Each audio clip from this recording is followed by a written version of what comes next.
Good morning to all of you. कैसे हैं सभी? बिल्कुल ठीक होंगे, आशा करते हैं कि मैं अनिल और आप सभी का अपने इस YouTube channel Anil career point पे बहुत बहुत स्वागत करता हूं। जी हाँ, कल की क्लास में क्वाड्रेटिक इक्वेशन के बारे में पढ़ रहे थे, तो आज की क्लास में कहीं ना कहीं पर जितनी बातें कल पढ़ा दी गई थी, मतलब इतने कॉन्सेप्ट कल बता दिए थे। कॉन्सेप्ट क्या?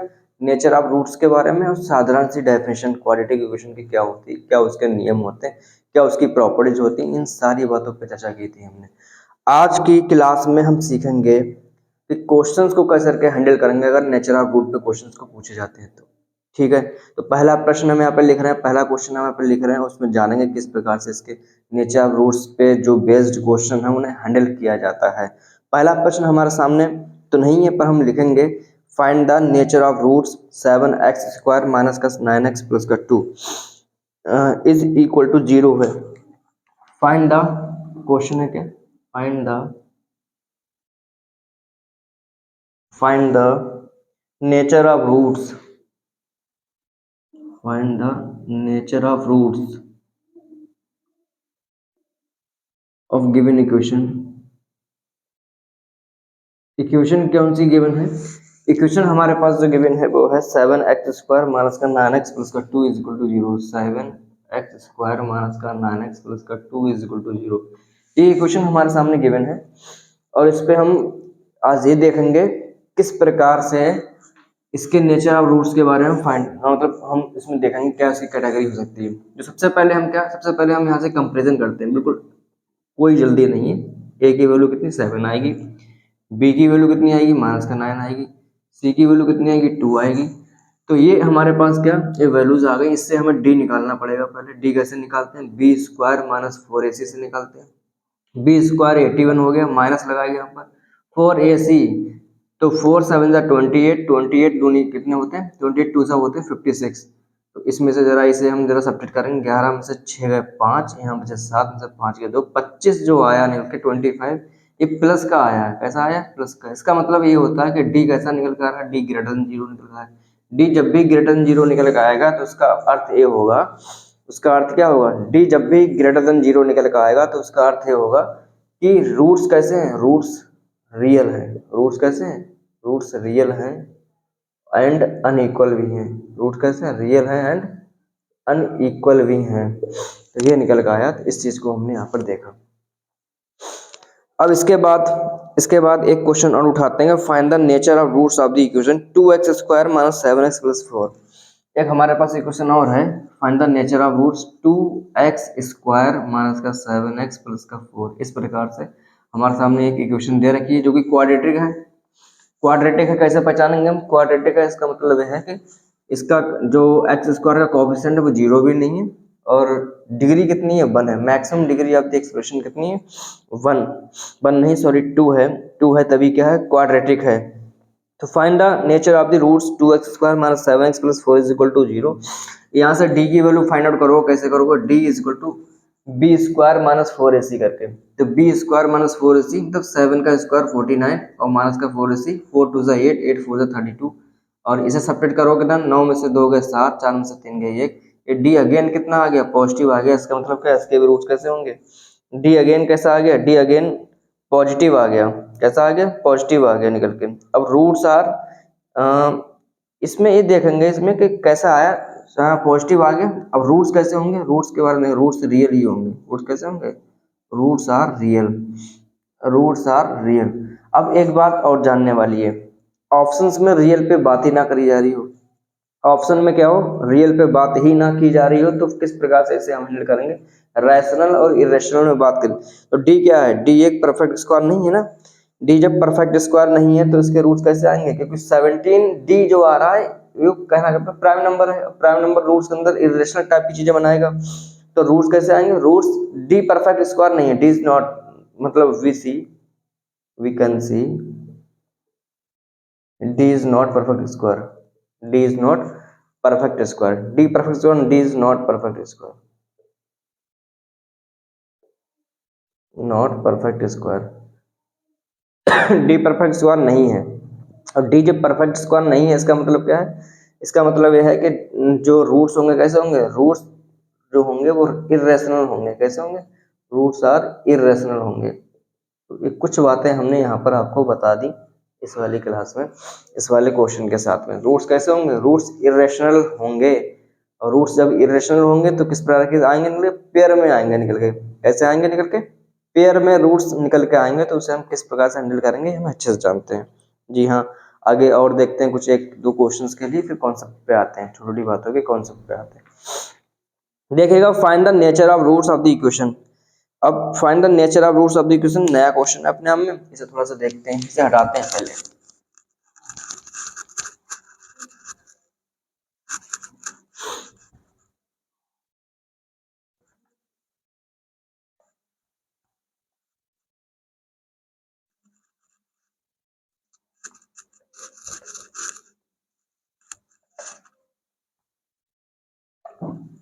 Find the nature of roots of given equation. तो देखो, फाइंड द क्वेश्चन भाई, तो हमें इक्वेशन कौन सी गिवन है वो लिख लेते हैं पहले। इक्वेशन हमारे पास a plus B minus C, A plus B minus C into X square A given है। इसके साथ में -2ax लिखा हुआ है, -2ax प्लस प्लस करके लिखा हुआ है a minus B plus C, A minus B plus C, ये लिखा हुआ है, और इज इक्वल टू 0। इसके रूट्स पे बात करें तो यहाँ पर a का मतलब पूरा a, एक्स स्क्वायर का कोफिशिएंट, b का मतलब पूरा a माइनस 2a एक्स का कोफिशिएंट, और c का मतलब पूरा a minus B plus C is equal to 0। तो यहाँ से d की वैल्यू निकालोगे, d कैसे निकलेगा? d निकलेगा b स्क्वायर मतलब 4a स्क्वायर माइनस 4ac, तो 4ac 4 मल्टीप्लाई बाई कितना आ जाएगा? a plus B minus C, multiply by कितना आ जाएगा? a minus B plus C, ऐसे करके इसकी वैल्यू निकालनी है। तो 4a स्क्वायर ऐसे रखेंगे, माइनस 4 ऐसे रखेंगे, इसके अंदर सॉल्व करेंगे इसे। देखो कैसे आएगा, a स्क्वायर माइनस का ए बी प्लस का ए सी प्लस का बी ए माइनस का बी स्क्वायर और प्लस का बी सी, फिर क्या आएगा निकल के? माइनस का सी ए और फिर प्लस का बी सी और फिर कितना आएगा? माइनस का सी स्क्वायर। इस प्रकार से टर्म्स आ गए। अब जरा ध्यान से देखो, 4a स्क्वायर, तो यहाँ से 4a स्क्वायर कैंसिल हो लिया, इसके आगे क्या बचता है ये देखते हैं पहले। इसके आगे माइनस से मल्टीप्लाई अंदर करेंगे, माइनस ए बी, देखो कहीं पे कुछ भी है तो माइनस ए बी प्लस का भी ये कैंसिल हो गया, ए सी जो है वो इससे कैंसिल हो जाएगा, बी सी जो है वो इससे कैंसिल नहीं होगा, बी सी जो है इससे कैंसिल नहीं होगा। तो बी सी कहीं और बचेगा क्या? नहीं, बी सी हाँ दो जगह बचा हुआ, 2bc। तो देखो इसे कैसे लिखेंगे, जो टर्म्स नेगेटिव की हैं वो टर्म्स प्लस की आएंगी, कैसे करके? बी स्क्वायर कैसा आ जाएगा? प्लस का आ जाएगा, फिर कितना सी स्क्वायर कितना हो जाएगा? प्लस का हो जाएगा, फिर माइनस का 2b आएगा, क्योंकि बी सी वाली टर्म्स प्लस की, इसलिए ये जरा ध्यान से देखो क्या लिखा हुआ, बी माइनस सी का होल स्क्वायर जो always greater than equal to 0 हो सकता है। इसका मतलब रूट्स कैसे होंगे? Roots are equal and real, equal and real, real भी हो सकते हैं, इक्वल तो रियल तो होंगे होंगे, इक्वल एंड रियल। देखो शानदार सा क्वेश्चन था, इसमें हमने चीजें देखी और ये देखा कि किस प्रकार से क्वेश्चन को बनाएंगे, किस प्रकार से सॉल्व करेंगे प्रश्न को। जी हाँ, ये बोर्ड पे लिखा हुआ है।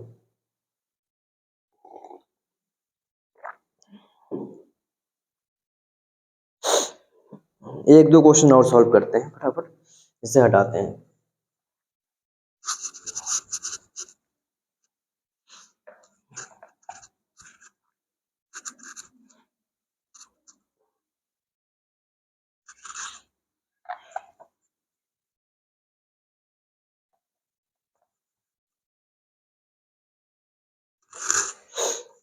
प्रश्न है कि if the roots of the equation 6x square minus का 7x और प्लस का k is equal to 0 are rational, then k is क्या होगा? ये सब चीजें बतानी है हमें। तो if the roots of the equation कैसे हैं? रैशनल दिए हुए हैं, 6x square minus 7x plus k। ये हटाओ, फाइनल नेचर क्या होता है, नया क्वेश्चन है। देखिएगा क्वेश्चन क्या देगा, क्वेश्चन दे रखा है कि if the roots of the equation, if the roots of the equation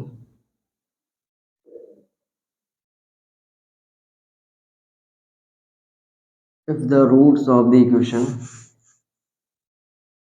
6x square के बाद -7x और plus k is equal to zero is rational. कैसे दे रखे हैं?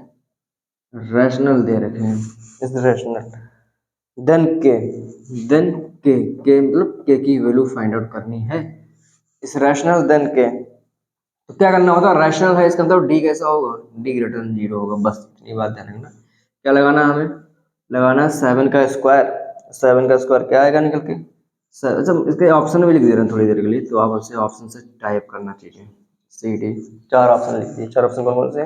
-2, -1, -1, -2, 1, 2, -2, -1, -1, -2 और 1, 2। ये 4 ऑप्शन दे रखे हैं। डी ग्रेटर देन जीरो लगाना है हमें।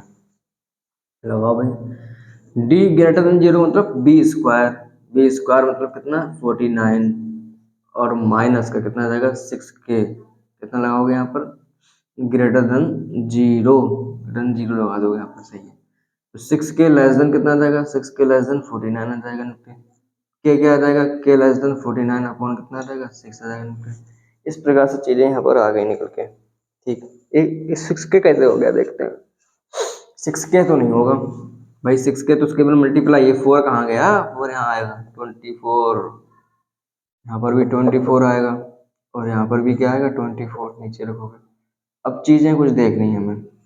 49/24 दे रखा है, तो 49/24 में कुछ चीजें हमें रैशनल है। अब देखना होगा कि कौन कौन सी वैल्यूज लाई करेंगी। 24 से डिवाइड करोगे क्योंकि वो क्या है? एक परफेक्ट स्क्वायर है ना, ये चीज परफेक्ट स्क्वायर बना देगी। परफेक्ट स्क्वायर बनाने के लिए ये टर्म परफेक्ट स्क्वायर कैसे बन सकता है? अगर आप यहाँ तो जीरो रख दो एक तो बन सकता है।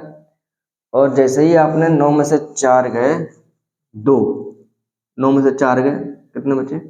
5, और 4 में से 2 गए कितने बचे?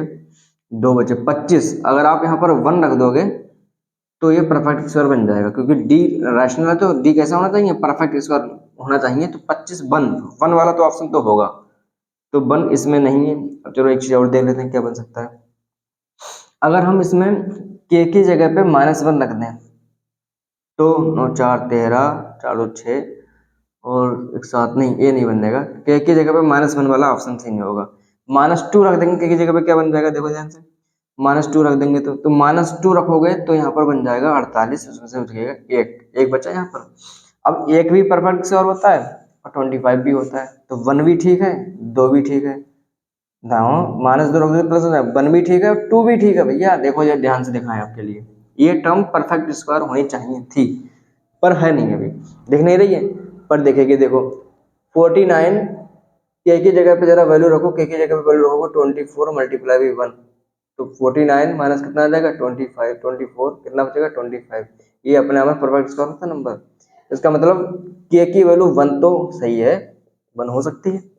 अब के की वैल्यू 2 हो सकती है क्या? हाँ 2 रखे देखो, तो 49 माइनस 48 कितना आएगा? 1, 1 तो परफेक्ट स्क्वायर होता है, तो के की वैल्यू क्या? 2 भी ठीक है। इसका मतलब क्या है? तो डी वाला ऑप्शन क्या होगा? करेक्ट ऑप्शन होगा। इस प्रकार से कुछ चीजें हम क्या करते हैं? सही कर लेते हैं। इंपॉर्टेंट क्वेश्चन था ये वाला, समझ में आया होगा और थोड़ी बातें तो सीखो।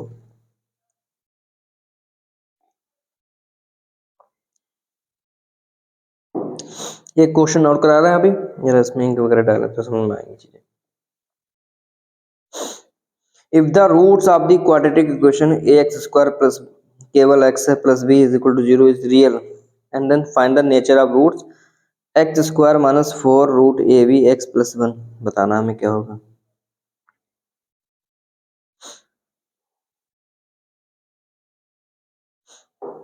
है ना? तो ये वाला क्वेश्चन भी अच्छा लग रहा है देखने में। इसे बताएंगे किस प्रकार से इसको बता सकते हो।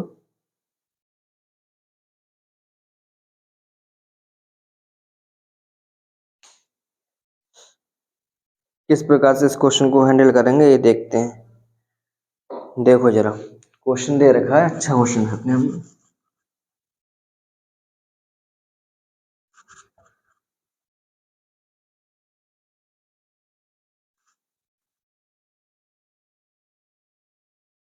क्वेश्चन दे रखा है, बताते क्वेश्चन दे रखा है कि if the roots of the quadratic equation, पहले प्रश्न लिखें ध्यान से। If the roots of the quadratic equation of the quadratic equation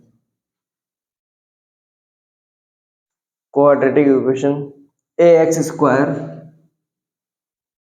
plus x plus v is equal to 0. Ax square plus x plus v is equal to 0 is real and unequal. Is real and unequal. ठीक. Then find the nature of roots of. Then find the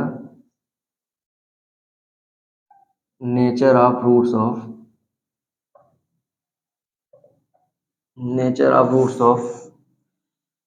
x square minus 4 root av x plus 1 is equal to 0. Plus 1 is equal to 0. x square minus 4 root av x plus 1 is equal to 0. ठीक. इसके हमें nature के बारे में बताना क्या होगा. ठीक. गिवन हमें क्या है पहले देखते हैं ध्यान से. हमें गिवन है A X square plus X plus V is the quadratic equation है. इसके रूट्स कैसे हैं? इसके रूट्स हैं रियल एंड इक्वल. तो इसका मतलब क्या है? ग्रेटर देन 0 लगा दोगे फटाक से. कितना आ जाएगा इनके? वी 1 का square 1 minus 4ab 4ab greater than 0. इसका मतलब क्या है? 4ab जो है वो लेस देन 1 है. 4ab कितना है? Less than 1. इसका यूज करेंगे. इसके बारे में पूछा है सब कुछ. इसका भी बी निकालो. बी कितना है? ए बिल्कुल 16ab आएगा. कितना आएगा? 16ab B square minus 4ac मतलब माइनस 4 आ गया. ठीक. इसके बारे में देखते हैं. तो 4 इसमें से क्या ले लो? कॉमन ले लो भैया. 4 इसमें से जब कॉमन ले लोगे 4 जब इसमें से कॉमन लोगे तो आ जाएगा 4ab माइनस 1 ये बच्चा. और 4ab माइनस 1 क्या है? 4ab माइनस 1 जो है वो क्या है? Less than 0. इसका मतलब कुल मिलाकर क्या आ जाएगा? सब कुछ लेस देन 0 हो जाएगा. क्योंकि क्यों है बताओ तो? क्योंकि 4ab क्या है? 4ab लेस देन कितना हो जाएगा? 4ab माइनस 1 लेस देन 0 है इसलिए ये टर्म आ गई इसे. तो ओवरऑल लेस देन 0 आया. तो इसके रूट्स कैसे होंगे? इसके रूट्स होंगे इमेजिनरी. कैसे होंगे? इसके रूट्स होंगे इमेजिनरी. अच्छा क्वेश्चन था भैया, करा दिया हमने यहाँ पे. इमेजिनरी होंगे इसके रूट्स. कैसे होंगे? इमेजिनरी होंगे. ठीक है. क्योंकि इस चीज का हमने यूज करा वहां पे और हमने आंसर निकाला इसका. तो ये रहा शानदार सा क्वेश्चन आपके सामने. इसका सोल्यूशन भी था बनाया जो अभी अभी. आगे बढ़ते हैं. एक दो क्वेश्चन और देखते हैं कि मिल जाएगा. फिर कॉन्सेप्ट के आगे बढ़ते हैं. ठीक है. तो चलो सम ऑन प्रोडक्ट पे कुछ बातें कर ली जाए. किस प्रकार से बात हो सकती है. आज का टॉपिक का मेन उद्देश्य हमारा यही रहना चाहिए. ठीक. क्वेश्चन हो गए इतने. चलो हटाते हैं इसे.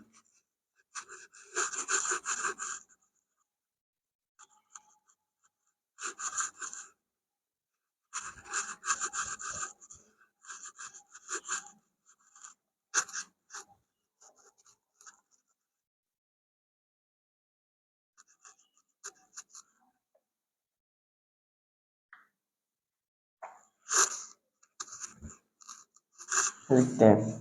सम हेडिंग जो पड़ेगी वो ये पड़ेगी. Sum and product of the roots.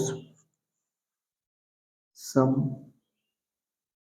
And product of the roots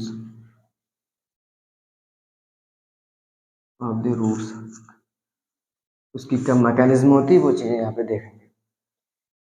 लिखते हैं if alpha and beta be the roots of the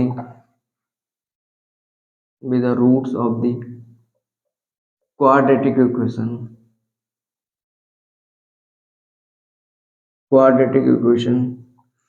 और क्वाड्रेटिक इक्वेशन हमें कौन सी गिवन है? वो है A X square plus B X plus C is equal to 0. इसके क्या है? रूट्स हैं. क्वाड्रेटिक इक्वेशन अल्फा बीटा अगर इसके रूट्स हैं तो सम ऑफ रूट्स कैसे निकालोगे? सम ऑफ रूट्स तो सम ऑफ रूट्स मतलब अल्फा प्लस बीटा. ये जो निकलता है वो निकलता है minus coefficient of x upon coefficient of x square. इससे लिखते हैं. तो कुल मिला के सीधे क्या होता है? माइनस बी अपॉन ए लिख दो. ये चीज हमें पता होनी चाहिए. बी अपॉन ए. ये बात सम ऑफ रूट्स वाली ये आ गई. एंड प्रोडक्ट ऑफ रूट्स कैसे निकालते हैं?